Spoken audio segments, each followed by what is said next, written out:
وبه نستعين. أما بعد فأعوذ بالله من الشيطان الرجيم. بسم الله الرحمن الرحيم. إنهم فتية آمنوا بربهم وزدناهم هدى.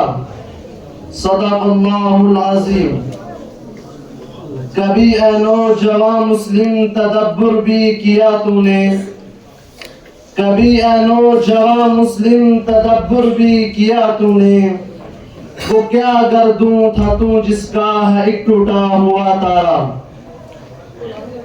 سامعین کرام، میری سعادت اور خوشبختی ہے کہ اس مبارک اور روح پرور مجلس میں معافی ضمیر کے اظہار کا موقع ملا.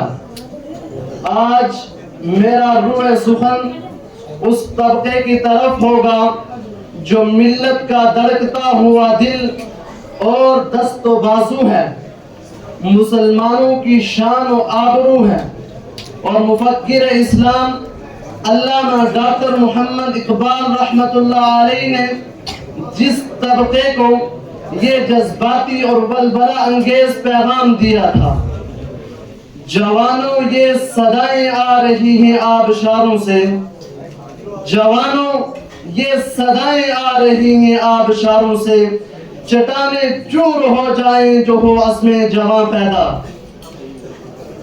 سامعین کرام، ایک مفکر کا قول ہے کہ کسی بھی قوم میں نوجوانوں کی وہی حیثیت ہوتی ہے جو انسان کے جسم میں دست و بازو کی ہے. اگر بازو نہ ہو یا اپاہج ہو جائے تو پورا جسم ما جملہ صلاحیتوں اور خوبیوں کے ضائع اور اکارت ہو جاتا ہے. ایسے ہی جس قوم و ملت کے نوجوان پست حوصلہ، بزدل، بد کردار اور بد عمل ہو جاتے ہیں، ان کی شان و شوکت خاک میں مل جاتی ہے، ان کی عظمت کو گھن لگ جاتا ہے، ان کی عزت و وقار ذلت و رسوائی سے تبدیل ہو جاتی ہے. بلکہ یہ کہنا زیادہ انصاف کی بات ہوگی کہ وہ قوم اپاہج اور مفلوج و معطل ہو جاتی ہے. آپ مانیں یا نہ مانیں، تسلیم کریں یا نہ کریں، یہ ایک مشاہداتی سچائی ہے، تجرباتی صداقت ہے. سارے مناظر بے نقاب ہیں، ساری حقیقتیں منکشف ہیں. دیکھنے کے لیے چشم بصیرت کی ضرورت ہے، سمجھنے کے لیے عقل سلیم کی حاجت ہے، احساس کے لیے قلب منیب درکار ہے. آج ملت اسلامیہ حالات کے جن دلدل میں پھنسی ہوئی ہے، مسائل کے جن خاردار وادیوں میں الجھی ہوئی ہے، مسائل و حوادثات کے جن کھنڈرات میں ہوتا کھا رہی ہے، روز بروز نت نئے مسائل سر ابار رہے ہیں، لا تعداد کمزوریاں وجود پکڑ رہی ہیں. اس کی کیا وجہ ہے اور وہ کون سے اسباب ہیں جن کے پیش نظر امت کو یہ وقت دیکھنا پڑا؟ تو یاد رکھنا امت مسلمہ کے نوجوانوں، ان حالات میں اور ان اسباب کا ایک بنیادی اور اہم وجہ اس طبقے کا بگاڑ اور فساد ہے جو آج میرا مخاطب حقیقی ہے. میں حیران و پریشان ہوں کہ اس مختصر سی نشست میں کیا کیا گناؤں، کیا کیا شمار کراؤں. محمد بن قاسم رحمت اللہ علیہ کے مجاہدانہ سرگرمیوں کی منظر کشی کروں، یا پھر طارق بن زیاد رحمت اللہ علیہ کی دلیرانہ پیش قدمی کی منظر کشی کروں، یا فاتح قبلہ اول صلاح الدین ایوبی کے حالات کو موضوع سخن بناؤں. اے ملت اسلامیہ کے نوجوانوں، ان مثالی نوجوانوں کی زندگیاں ہمارے لیے آئینے کی حیثیت رکھتی ہے. جب ہم اس آئینے کو سامنے رکھ کر اپنا جائزہ لیتے ہیں تو ہاتھ برابر پاتے ہیں، اپنے اور ان کے درمیان آسمان و زمین کا فرق محسوس کرتے ہیں.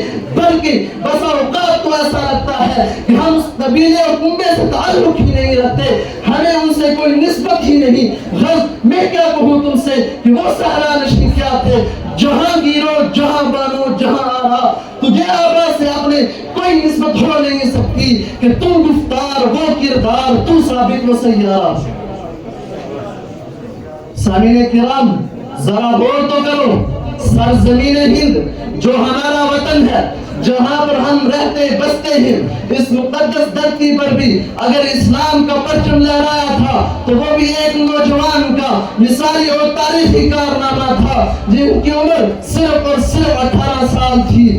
آپ اپنے معاشرے کا اندازہ کیجئے کہ ہمارے 18-20 سال کے نوجوانوں کا کیا حال ہے، کس طرح اپنا قیمتی وقت کھیل کود، فلم بینی، تفریح بازی، آوارگی اور عشق بازی میں گزار رہا ہے، مگر قربان جائے اس مرد مجاہد فاتح سنگھ محمد بن قاسم رحمۃ اللہ علیہ پر کہ جنہوں نے صرف اور صرف 18 سال کی عمر میں ہندوستان پر 10,000 لشکر کے ساتھ فوج کشی کی، جس کا مقصد اس قافلے کی رہائی تھی جسے راجہ ڈاہ کی فوجوں نے قید کر لیا تھا۔ محمد بن قاسم رحمۃ اللہ علیہ اپنے لشکر کے ساتھ سندھ کے ساحل پر اترے۔ جب مار کا آرائی شروع ہوئی تو یک کے بعد دیگر تمام میدانوں کو فتح کرتے چلے گئے۔ اسلام کی اس عظیم فرزند نے اپنی حکمت عملی اور شجاعت و بہادری سے نہ صرف راجہ ڈاہ کو شکست فاش دی بلکہ 70 چھوٹے بڑے راجوں اور گورنروں کو ختم کر کے راہ کر دیا اور سرزمین ہند پر اسلام کا پرچم لہرا دیا۔ ساتھ ہی ساتھ میں دلوں میں ایمان و یقین کی قندیلیں بھی روشن کر دی۔ انہی کے بارے میں کسی شاعر نے یوں کہا تھا، ہند سے آواز دی جب دختر اسلام نے، ہند سے آواز دی جب دختر اسلام نے، قوم کی ناموس نے اور عظمت اسلام نے، اتنا سننا ہی تھا تو فوراً راہنمائے منزل ہوا۔ دم زدن میں تیرا خیمہ سندھ کا سائل ہوا اور کوئی تو نہیں تھا، ابن قاسم تو ہی تھا، توڑنے والا کئی فصلے مظالم تو ہی تھا۔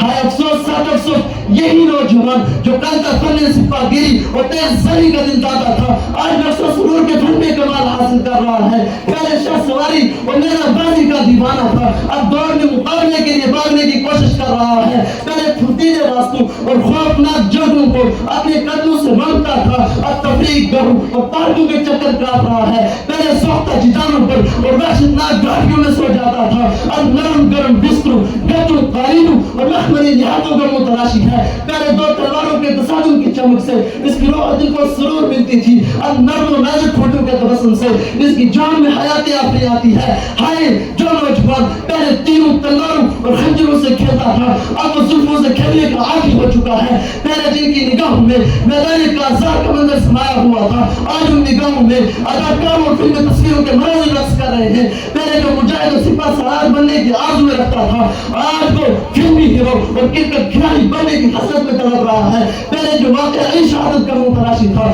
آج وہ موت ہے وہ ہراساں اور اس سے بچنے کی تدبیریں ڈھونڈ رہا ہے۔ میرے دوستوں، جب قوم کا ہاتھ کٹ گیا، بازو کٹ گیا، شانہ اکھڑ گیا تو یہ قوم کس طرح سے مقابلہ کر سکتی ہے، کیسے اپنا دفاع اور تحفظ کر سکتی ہے؟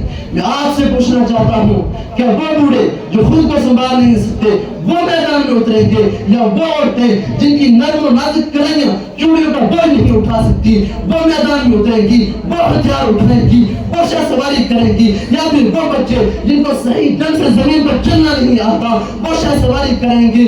اس قوم کے نوجوان بگڑ جاتے ہیں، وہ قوم بے عزت اور بے رفت ہو جاتی ہے، مگر پھر بھی مایوس ہونے کی ضرورت نہیں۔ اس لیے کہ علامہ اقبال رحمۃ اللہ علیہ نے اس ماحول کی منظر کشی کرتے ہوئے یوں کہا تھا، عقابی روح جب بیدار ہوتی ہے جوانوں میں، عقابی روح جب بیدار ہوتی ہے جوانوں میں، نظر آتی ہے ان کو اپنی منزل آسمانوں میں۔